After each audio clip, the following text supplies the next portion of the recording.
Welcome to the Outside Insights podcast. Our goal is to provide content and ideas that help you close your personal and professional gaps by hearing how other folks do it.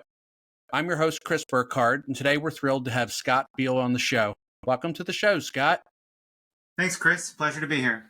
Thanks for coming on Outside Insights today. Scott, I always try to frame a show early on so people will hang in there with us and listen. You know, it's a little bit long form. It's not a 20-minute podcast, a little longer. So try to grab people early. But I was thinking that our goal today, you've had a lot of background as a social entrepreneur. You've done many things. But I think getting a sense of what it takes to scale a social entrepreneurial business to, a national or global level would be very compelling if you're game. Excellent. I'm excited to tell the story. That sounds good. So, Scott, I'm going to share a bit about your background. Feel free to add color or weave in your thoughts, because it's, when you've been around a while and you've done what you've done, I'm sure it's better to demystify it and add what you want to it. But Scott's clearly a seasoned leader, an entrepreneur with a lot of years of experience, and he's pretty good at developing and managing international programs and partnerships. He founded an international social enterprise called Atlas Corps. We're going to talk a good bit about that. But that brought 1,100 leaders from 110 countries to serve in the U.S., Scott. Is that right? Yeah, that's right. And even more since after I've left. All right. And then, I don't know how you feel about awards, but they do acknowledge impact. Very impressive that you were named as a top 50 CEO list twice in the not-for-profit sector. Congratulations. I think once, twice means you're doing something with real impact, don't you think? I was surprised to get it once and even more surprised to get it twice. So it was a nice recognition of the team. So you're currently a global leader over the Peace Corps. Would you like to explain a bit about your current role and your current situation, what's giving you passion today? Yeah, absolutely. And I should acknowledge that I am a political appointee. I was appointed by President Biden. I lead global operations at the U.S. Peace Corps. But I'm not here representing the Peace Corps. These are my own opinions, and I'm not here representing the U.S. government. But I am quite honored to work in the U.S. government. And 3 years ago, just over 3 years ago, when President Biden came in, I got a call from the transition team inviting me to come back into government. At the time, the U.S. Peace Corps didn't have any volunteers overseas. Over 7,000 people had been evacuated from 63 countries due to the global pandemic. And the invitation was really to come into the Peace Corps to lead global operations and not only make sure that the Peace Corps sent volunteers back abroad and got back to those countries that we'd been invited to and we'd been serving in, but not just where we show up in the world, but also how we show up. So we've really been working hard to get our volunteers back out there and do it in a way that respects the partnership of those countries that have invited us. So you may have worked it in. If you were on that transition team with Biden, then that was full-blown pandemic. Is that correct? It was full-blown pandemic. I mean, I was, to be honest, I was actually living in Mexico during the pandemic. And so, which is my wife is also with the U.S. government. We were living overseas. I was running my social enterprise. But I did receive that call from living abroad, running Atlas Corps, and was encouraged to essentially pass over leadership of my nonprofit. I know you've talked about in previous podcasts about the difficulty of exiting, and then to take that, and then so I started over 3 years ago when the pandemic was in full speed. Wow. So you shared the nuance of honoring the countries that invited us in. I'd be remiss in not, asking you to offer some insights on that. Absolutely. The Peace Corps is a beautiful model. We're celebrating our 63rd year. We just actually had our birthday a couple weeks ago. And since its founding with President Kennedy and Sergeant Shriver and Harris Wofford and others, the Peace Corps was really founded on this notion that we send Americans at the invitation of countries around the world to work on key development priorities. So teaching English, working on global health issues, working on environmental challenges. But we're invited by those countries. Peace Corps volunteers live in villages in those communities, and they work on issues together. And they're often issues that our own country struggles with as well. And most Peace Corps volunteers will tell you that they learned as much from their village as they contributed, and really helped shape their leadership paths and their journeys towards impact. You often at a young age, although people volunteer at all ages in the Peace Corps. I was going to ask, I'm 55. Would I be welcomed in the Peace Corps? I think we have a notion of the traditional situation where somebody joins. You know, Jimmy Carter's mother did the Peace Corps in her 70s in India, I think in the 1970s, which is just Lillian Carter, I believe is her name. And so there's people out there who do it. We have, there's actually a fair number of people who retire and then decide that they want to go into the Peace Corps.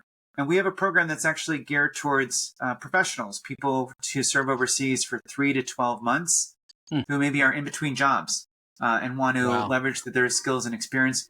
We even launched a pilot in the last few years. It's a virtual service pilot where people can take the skills and knowledge that they have and volunteer, donate their time 5 to 10 hours a week through a virtual service pilot that we're experimenting with right now.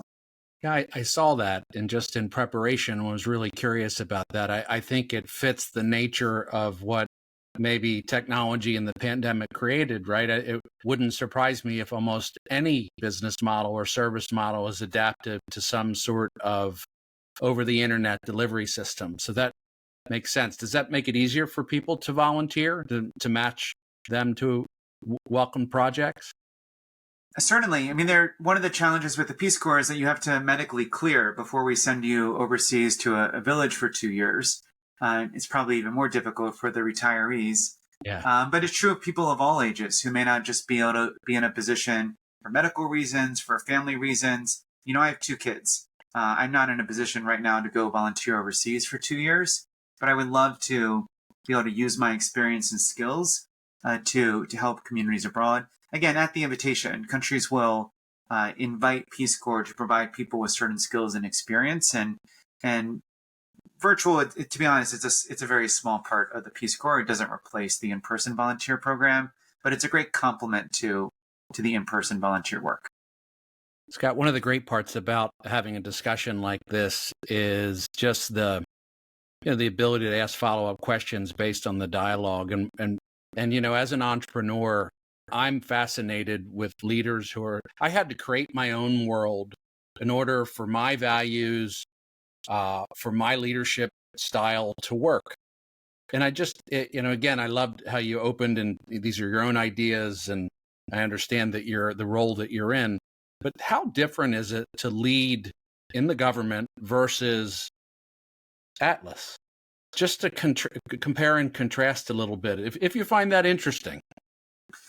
Yeah, absolutely. You know, certainly leading in the government sector is different than leading in the nonprofit sector, is different than leading in the private sector. And I think they all have different advantages and disadvantages to a certain extent. The Peace Corps is consistently ranked one of the best places to work in the federal government. I think is often considered one of the more innovative parts of the U.S. government. It's a relatively small agency, all things being equal, and it's a independent agency in that the director reports to the president and is not part of State Department or part of USAID. So there is a space for innovation within the Peace Corps, and it's a big part of our model is to be able to respond to those requests and find the most effective ways to partner with communities abroad. That being said, there's a different demands. You know, in the nonprofit sector, running a social enterprise, yes. I had to make sure that I was raising the money and delivering a service which brought an income at Atlas Corps, and it's different at Peace Corps. Essentially, our primary funder is Congress, and so now I'm often, in fact, today I was down on Capitol Hill. The president just released his FY25 budget, and we present to Congress what our budget priorities are and how we plan to be good stewards of taxpayer dollars, and how we can try to make a global impact with the investment that Congress is making. So, you know, it's different. The ability to innovate, the stakeholders that you have to keep in mind are different. But you know, leading teams and working towards a common goal and and troubleshooting, there's actually a lot that's quite similar as well. So, Scott, the power of social media, I feel like I watched you birth Atlas, LinkedIn or other business applications. Tell us how you built your company. I find this is the question I ask that people love the answer to, like the risk and the idea, and just give you a lot of freedom here. Thank you. And I kind of appreciate that support, and as a fellow entrepreneur, seen it over the years. At the time, I was living in India, working with the U.S. Department of State, having previously worked at a nonprofit called Ashoka, which supported social entrepreneurs around the world. And I met some Indian gentlemen who were creating a program that they recalled an Indian AmeriCorps program. We got a rising middle class of Indians to often from cities to volunteer in rural areas. And I thought, this is just such an amazing program. India's got a very strong nonprofit sector. And what a cool innovation to take an idea largely from the United States and take it to India. And I got thinking to myself, well, wouldn't it be neat if India had its own Peace Corps? Again, rising middle class of Indians, very talented population. And in fact, that they could come and volunteer in the United States. And this is just around the time that Thomas Friedman had written the book, The World is Flat, and I was working in the U.S. Embassy. And I thought to myself, well, the world's flat in the private sector. A guy from India goes to Seattle, invents Hotmail, makes $1 million, and we can email each other for free. It's flat in the academic sector. Smart kids from around the world go to great universities, gain skills and knowledge, and go back home. It's flat in the athletic sector. If you're a great soccer player from Argentina or a shortstop from El Salvador, you'll cross borders and play sports overseas. But in the social impact space, for 50 years, it had been Americans serving overseas with the Peace Corps, with not really a lot, or certainly not very many, opportunities for folks from overseas to volunteer in the United States. And it looked to me like a market failure, a classic sort of entrepreneurial question of like, well, why is this the case? Why could I volunteer in Bosnia when I was 20 years old? But the idea of even someone from Bosnia coming to volunteer in the United States wasn't happening. And Bosnia is part of Europe. It's even harder in more global South countries. And the truth is that the visa is complicated, and the financing is complicated as well. Even as a middle-class kid from Delaware, I had access to more resources to volunteer overseas than certainly somebody in Nigeria or even Mexico, for that matter.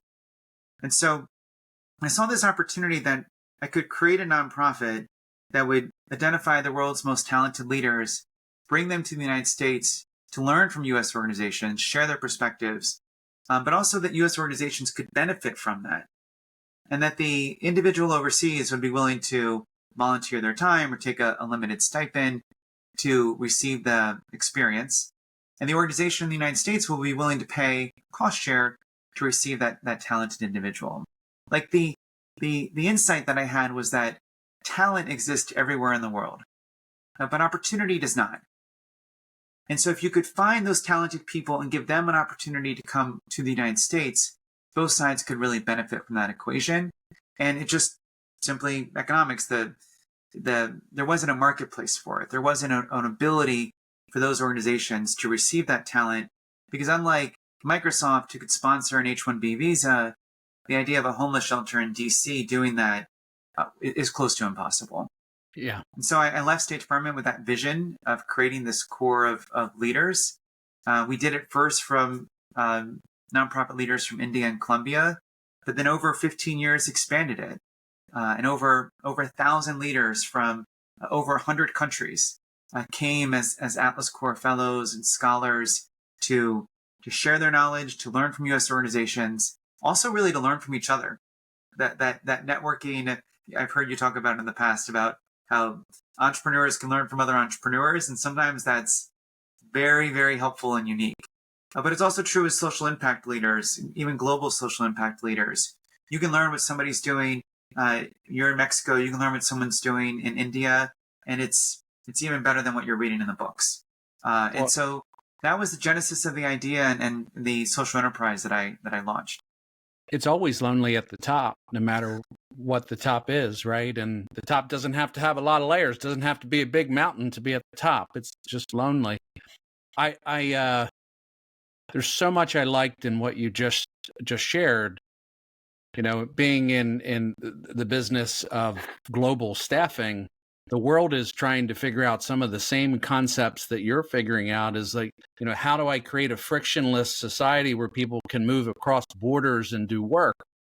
And you know, it just makes sense to me. But I also understand the restraints to that, or the constraints that make that possible. So you eventually got up to 110 countries. Is that correct? Exactly. So we started with India and Colombia, and when we thought we would expand, we said, well, what makes the most sense? What would be the easiest way to expand globally? And our first instinct was, let's go to Ecuador. I was actually living in Colombia at the time. Colombia and Ecuador are not only adjacent countries, but they have a lot of shared cultural and economic ties. And it was just geographically very close for me to say, okay, I'll go to Quito. I'll meet with organizations there. I'll expand to Ecuador. But then there was also another school of thought, which was, well, let's just open up the application.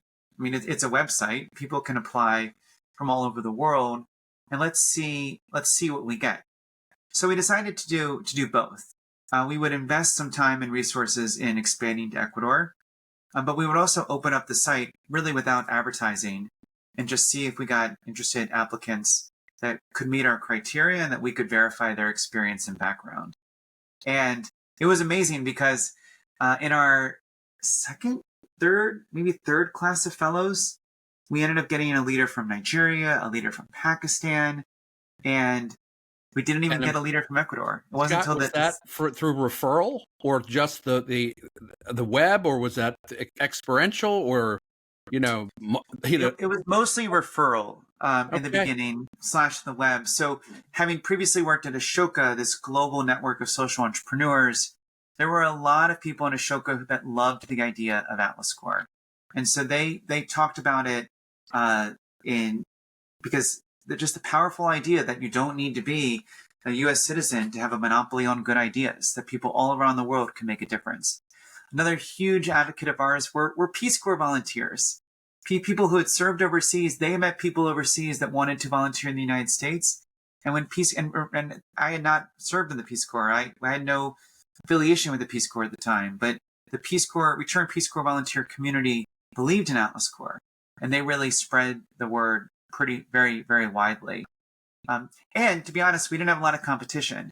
If you were a nonprofit leader in Pakistan and you wanted to volunteer in the United States, there was like almost no other game in town. That's a definition of a good market, Scott. That's yeah. I mean, you know, I know margins are different, but that's still a darn good story. It's still going. But what are you most proud of? Share a story or two of what really catches you or helps you describe what Atlas really is all about. Well, let me share two stories, and I'll actually start with our very first Atlas Core fellow. We would give nicknames to some of our first fellows, and we called this individual Numero Uno because he was the first person to get his visa, and he was a young man. And what's that? Does he know it? Oh yeah. They know. His name is Sergio.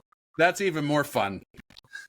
In fact, with our first class of Atlas Core fellows, we used to call them guinea pigs because they were leaving their families and their jobs. It's a very competitive program. These weren't 22-year-olds; they're usually like 29-year-olds who are coming. But just to insert, I know someone who has a program where he calls them green beans, young green beans. So there's lots of ways to, keep going. Well, they didn't like the term guinea pigs because in Colombia and Ecuador, in some villages, guinea pigs are actually eaten as like a source of food. So they suggested that we call them like pioneers. And so we did pivot to a pioneer title. Anyway, Sergio had worked in the field of youth development and wanted to learn from U.S. organizations. He came and served at a youth development nonprofit in D.C. Learned also about the concepts of social entrepreneurship and how to create systemic change on a broader scale. Went back to Colombia after his fellowship and ended up working for a social enterprise for a brief period of time in Colombia, and then ultimately becoming an advisor to the president of Columbia, promoting social entrepreneurship in the country. He went from a young nonprofit leader to a presidential advisor in about a 5-year period of time, really showing that social impact is possible on a much higher scale than he had previously believed. And he's still in the social impact space. He's worked in the private sector, the nonprofit sector, and the government sector. He's building a Columbia that is different than the Columbia that he grew up in, and really advances opportunity on a much higher level than previously before. He's got to keep that #1 title, Scott. You got to work. I know I'm greatly misinterpreting it, but he's got to work hard to stay #1. We had a fellow from Pakistan who talked about her experience, who said during her graduation that the impact of Atlas Corps not only impacted her future career, but impacted her great-grandchildren's careers. And this was a 28-year-old woman from Pakistan. But that she knew that this experience and the network and the ideas that it exposed her to not only gave her a larger sense of what was possible in her own life, but a larger sense of what was possible for future generations of her family. And I believe that's true. I believe that the choices that we make and and often the risks that we take can have generational impact in our own families, as well as the families that we interact with through our work. So you make the journey of Atlas seem easy. My sense is that there's nothing. It's rewarding, but nothing easy about it. It's really difficult. I mean, I think when you're an entrepreneur, be it social entrepreneur or otherwise, people can be very generous in the beginning, telling you all the ways that it's going to fail. You're going to bring these people to the United States, and they're going to stay. They're going to be terrorists. They're never going to go back to their country. What can we learn from these folks from Sudan or from wherever it may be? And it's not that people didn't believe in it, and even those people who did understand, they didn't believe it was possible. I think people often fear that people don't want to choose to believe that change is possible, because when you choose to believe that change is possible, you then become responsible for making change. It's actually much easier to accept the false belief that you have no power in the world, because when you do that, you are then not responsible for how messed up the world is. And so I've always leaned into this notion that you can make a difference, and in fact you need to, because there's so many challenges out there, and you may not be able to change everything and all the time, but to not try, that's actually really where the failure is.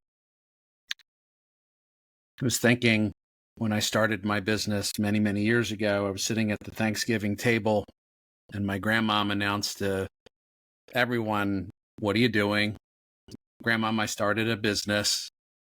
"When are you going to get a job and support your family, Chris?" And so it comes in all kinds of shapes and forms. And of course, she became a supporter over time.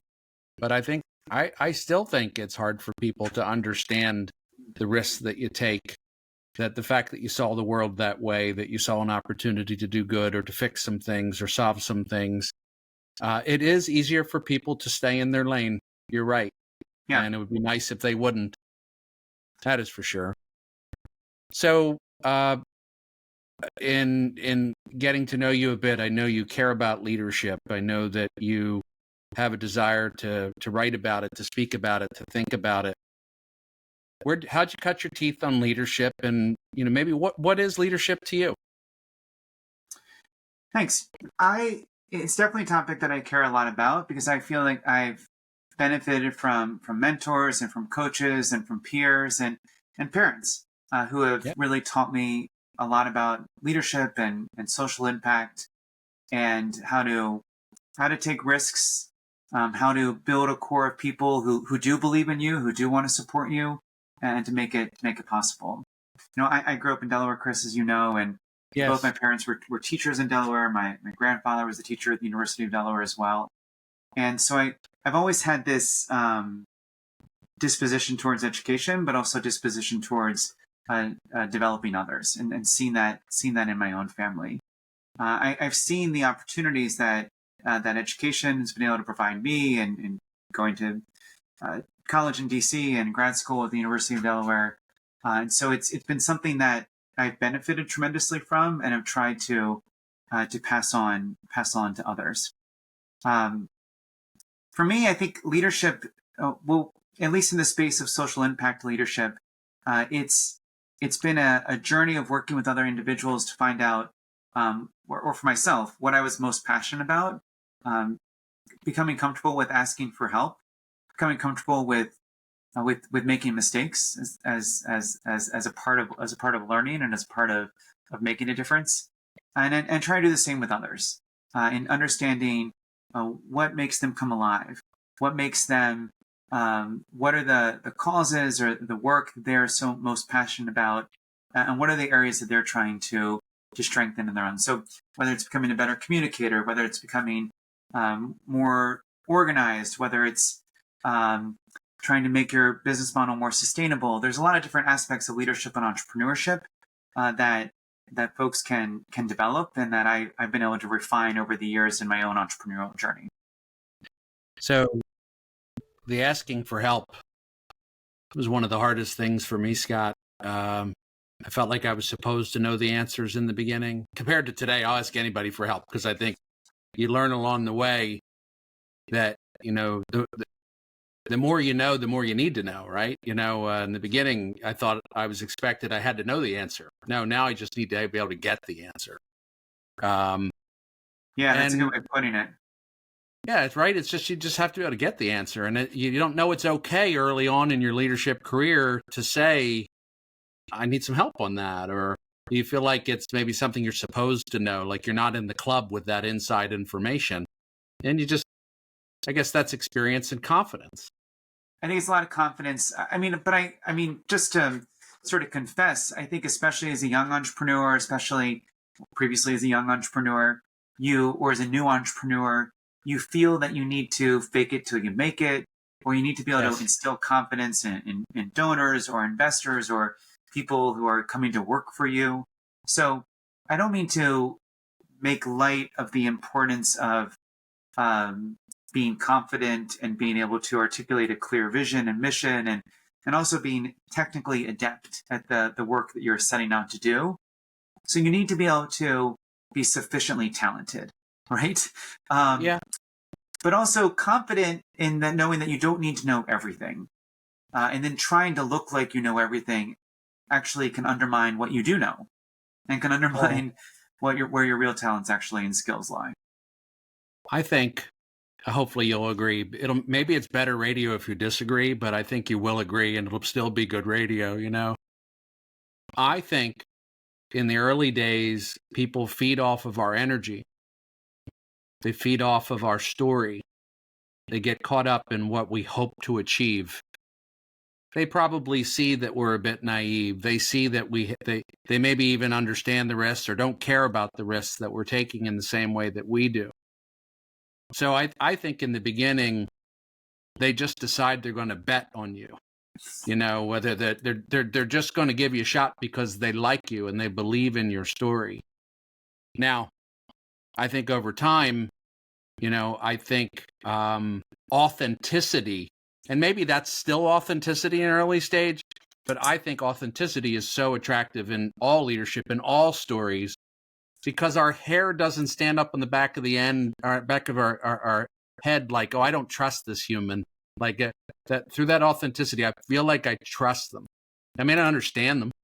I may not know what they're good at, but so just interesting along the way, because and of course, you can't tell if I'm talking about you or me or any other entrepreneur in the way it is, but in the beginning, we are trying to fake it till we make it. But the more I became myself, Scott, maybe for you, and the more I figured out who the heck I was, the better it went. And perhaps that was for you as well? Yeah, absolutely. I think people are drawn to the vision. They're drawn to the energy.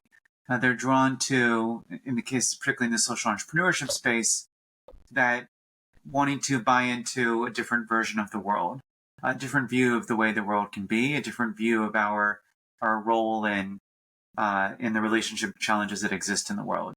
It's not that they necessarily believe that you have all the answers, or that your organization or company is going to be the solution to every ill, or is going to be without fault. But they are there's that energy and that excitement around new ideas that can pull a lot of people in, can give you a lot of energy in the beginning to get things moving and give you a little bit of ramp to prove that your idea actually has legs. I was very early on in the business, and my first 4 employees pulled me into a conference room, Scott, and said, we know you risked every dollar you have to start this business. You don't have to tell us every day. Yeah. And I wasn't telling them directly. It was implied with every message I had, like, do you understand what risk I'm taking? And of course they understood. That's why they came. I know that you're a teacher by heart, or by trade, by interest. If you could share a lesson or teach a lesson, what would it be? What one do you like to share?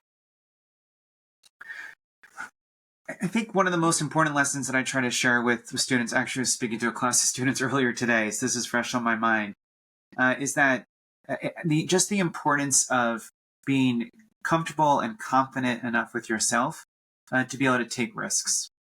And to understand, as we are discussing right now, that you don't need to know all of the answers, but that you should have confidence that you can work hard and recruit others and come up with the solutions that you need. I see this all the time with particularly young people, but people of all ages. Sometimes there'll be a job out there that they want to apply for, but they say to themselves, oh, I don't even know if I could do that job. Not even whether I could get it. It's like, if I got that job, could I do it? Or they have an idea to start a business or to start a nonprofit or to launch a side hustle even at times. And there's this fear that, like, well, this could fail. It's a fear that's reinforced by others that our own insecurities can undermine. It's reinforced by those that love them, Scott. Yeah. And again, especially in the social impact space, the space that I know so well, but I would suspect even the for-profit entrepreneurial side of things, even the most for-profit of for-profit initiatives, that the bigger failure is in the not trying. The bigger failure is into buying into those insecurities, or equally bad, thinking that there will be a perfect time. Oh, in a couple of years, I will be secure enough or stable enough. I'm too young, or I'm too poor, or I'm not connected enough. In the future, this will be easier. In the future, this will be easier. It is almost never easier in the future.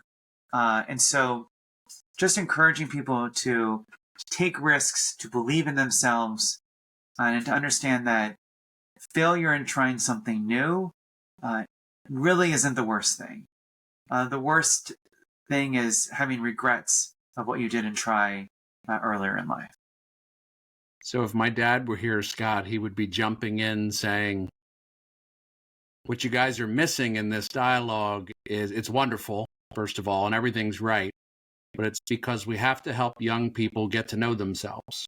They've got to learn to work on themselves. They may go to school for a degree in something, but that has nothing to do with knowing who they are, what they want, how they want to think, what their personal values are, what they want from their life. And there's something very strong in that. We call it culture of one. Someday that'll be a different book, but the idea of getting the world to spend a half hour on themselves, what they spend more than that planning a vacation, Scott. Yeah. But if they could spend time on themselves, then maybe those risks and things would fit, then they're not shiny objects. They're things you really want, right? Well, and to connect it to Atlas Corps and to Peace Corps as well, I think one of the exciting things about those journeys when you go to volunteer overseas, either as an American citizen volunteering with Peace Corps or as a global citizen coming to the United States, people take that journey in service to others. But through that journey, they get to know themselves so well. There's no better way to know who you are than to get outside of your fishbowl. Rather than who your parents say you are, who your friends say you are, who your high school yearbook said you were, to go overseas and be able to learn what you like and what you don't like, how other people perceive you, where are your strengths and where are your weaknesses, are they different or the same from what you expected? And then that journey back home allows you to see like what you truly believe in, what you're truly motivated by. for so many people that's international service journey or even domestic service journey away from your own community can be such an incredible way to learn the world, but such an incredible way to learn more about yourself as well. Scott, that's extraordinary. As you say it, I'm saying, of course, aha, definitely yes, but not putting that connection together. I imagine people come home just just with a different understanding of themselves. Yeah, I actually read, I was living in India at the time when I came up with the idea for Atlas Core, as I was telling you, and I wouldn't have come up with the idea living in my community in Newark. And it's nothing against Newark. I love Newark, Delaware. But like I wouldn't have been exposed to the different ideas. I wouldn't have been exposed to the new way of seeing the world. I read in The Economist that living overseas makes you more creative. Wow! Gosh, that's amazing. Like, oh, it makes you more creative, makes you see the world in a different way, see yourself in a different way.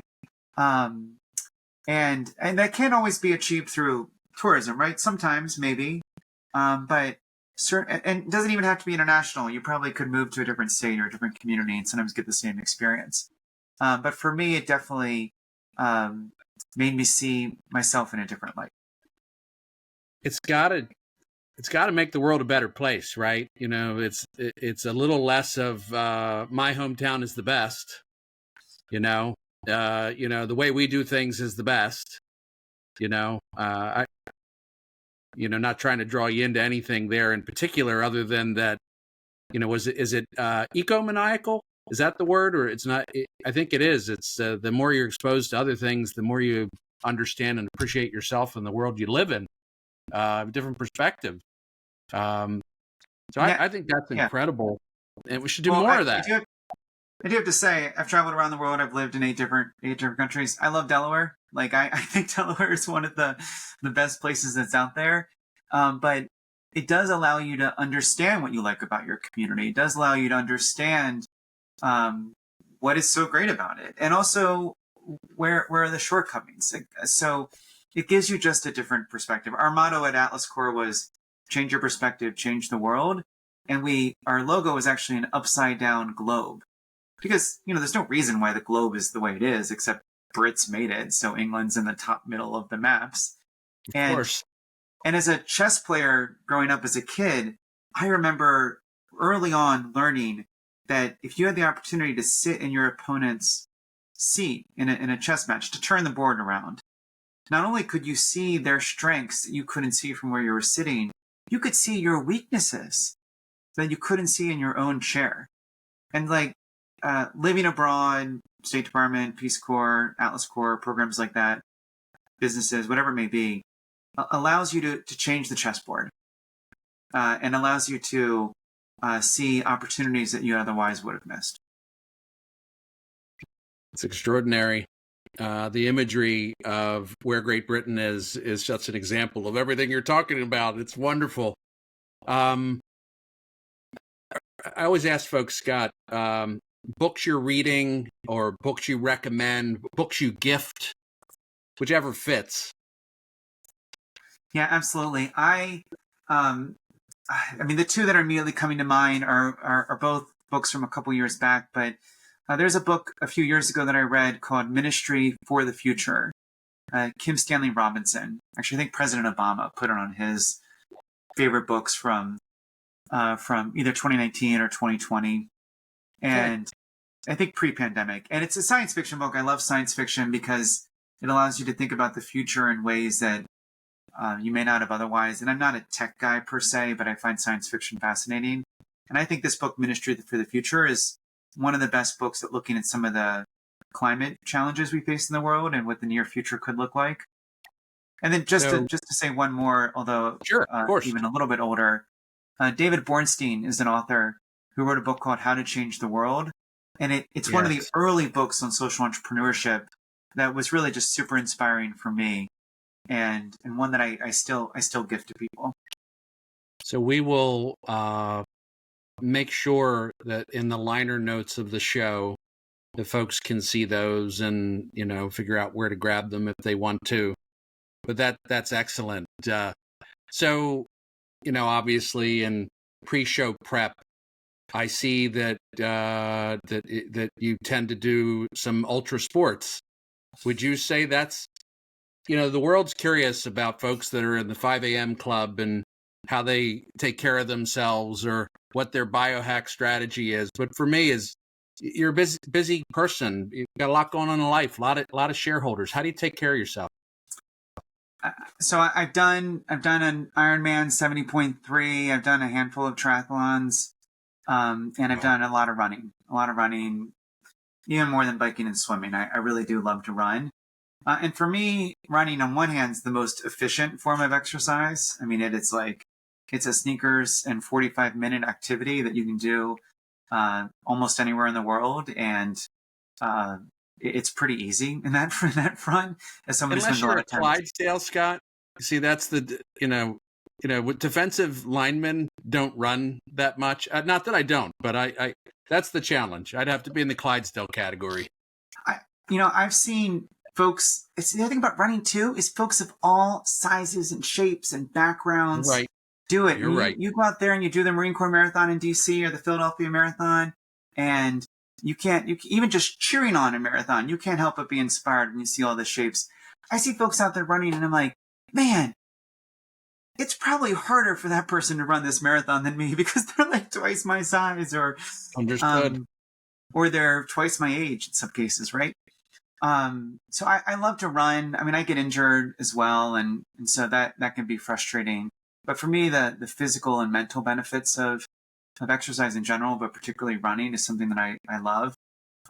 Like starting a business or like other social impact, I believe in running with people. I believe in running partners. My kids now, who are 7 and 10, they'll go to the track with me some mornings, and I can't believe it. I just love it. I love going to the track with my kids.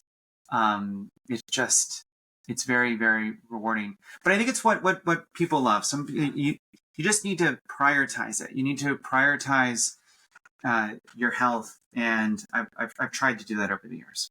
There's a wonderful book. It's many years old called The Energy Project that talks about exactly what you're talking about, which is how you incorporate your love, your muse with your family or your stakeholders. So running with your family enables you to accomplish much more than just running. It's sharing a hobby, a passion. Dad's getting some exercise, but it's a great teaching moment, and it's, some, exercise for the kids too. I think, Scott, you're the third Ironmaner on the show, which is really kind of an interesting thing. Was that up in Lake Placid, your Ironman? It wasn't. And in full disclosure, I suppose I should just take the compliment, but it's Ironman 70.3, which is the new way they call a half Ironman. Okay, because when you say a half Ironman, people don't think it's impressive, but it is a 70-mile race. No, I got you. I did it in Mexico when I was living down in Mexico, and we actually did it during the pandemic, which is a great time to train for an Ironman because we weren't going out or we were just home. Nothing else to do, right? Exactly. Yeah. It's really interesting. So appreciate you giving this time. I always like to kind of close with what advice would you give your 21-year-old self? Gosh, that's such a good question. I think that. Well, where were you when you were 21, right? Yeah. Well, I mean, I dropped out of school and gone to Bosnia when I was 21. So I was either doing the right steps or the wrong steps at that time. I think what I would tell myself is that, believe in the journey,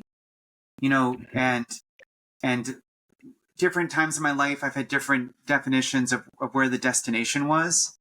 I'm going to do this in politics, or I'm going to do this in the nonprofit sector, or I'm going to do this in government. And what I've really learned is that it is the journey.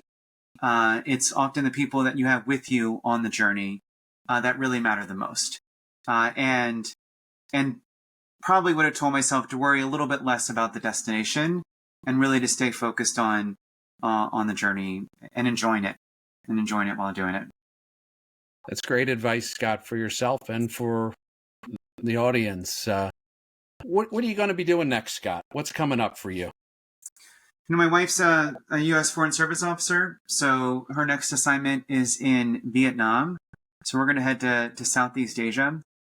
I'm really focused on finishing my job at the Peace Corps this year as strong as possible, continuing to get volunteers back out to the field, continuing to implement our strategy to reimagine service. And then I'm going to find the next opportunity to make a difference. Maybe in the private sector this time. Who knows? I'm not 100% sure yet, but we'll be living in Southeast Asia, in Hanoi, and I'll be looking for an opportunity to support entrepreneurs, contribute to the social impact space, find some ways to use my talents to make a difference, and hopefully still enjoying the journey. Is that a country you've lived in previously? Or is that number nine?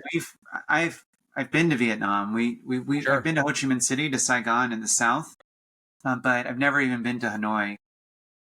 So we lived in India. We've been to Pakistan. But most of our living overseas has actually been in Latin America.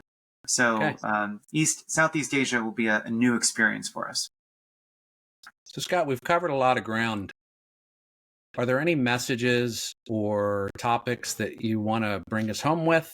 Are there any sort of last and final that you might share? We'll be sure. I want to make sure we get all the links and things for Peace Corps, Atlas Corps. We'll get the books, all the stuff that's appropriate so that people want more information. We'll take care of that, as we get this produced. But, any last and final thoughts you'd like to share?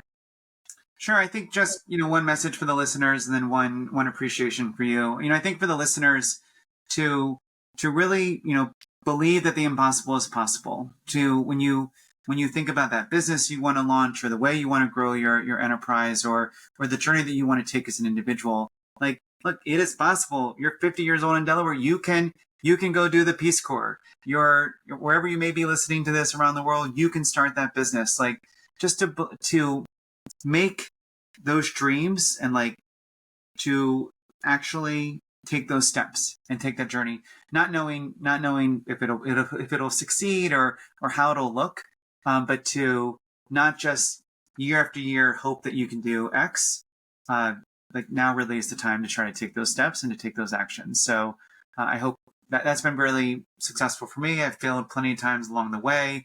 Your failures usually don't end up in your bios. It's the successes that do. And so I encourage people to take those steps. And then just, Chris, like just a word of appreciation. I think particularly as entrepreneurs, but often as people, we don't do enough time of telling our stories or reflecting on our paths. And I myself don't do that enough. So I appreciate the opportunity to come on the show, to talk to you, to look back a little bit while also looking forward. I've really, really enjoyed it. Well, Scott, in some ways, this is my social entrepreneurship venture, right? It's trying to help close the gap. I mean, you said it really well about our bios. Wow, man, Scott's impressive. Did you see his LinkedIn profile? But we don't naturally stop to think about all the stops and starts and mistakes and failures and difficult Sunday nights and, oh my gosh, this isn't going to make it, and how we're going to meet payroll, and everything that every entrepreneur of every flavor ever goes through. Yes. But they also make us who we are. There's got to be a better saying, it didn't kill me, so I'm stronger. It's not so much that. It's just, those experiences are competencies and they're learnings, and you just carry it with you, and it makes you who you are. So I'd say go do it, because you'll be better for it, whether it makes it or not. And usually make it or not is kind of silly. It will end up being something different than you thought, and it'll still be wonderful, right? Exactly. I love it. Scott, so we're going to have you back when you're in Vietnam, and we can understand whatever venture you're going to be doing when you're there. How about that? Sounds great. Let's make a date. All right.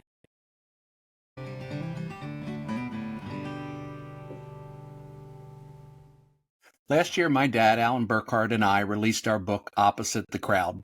It's January 2024, and we've released the paperback version of the book, and it's now available on Amazon, along with hardback, Kindle, and audio formats. We've adjusted the price to be more accessible for everyone.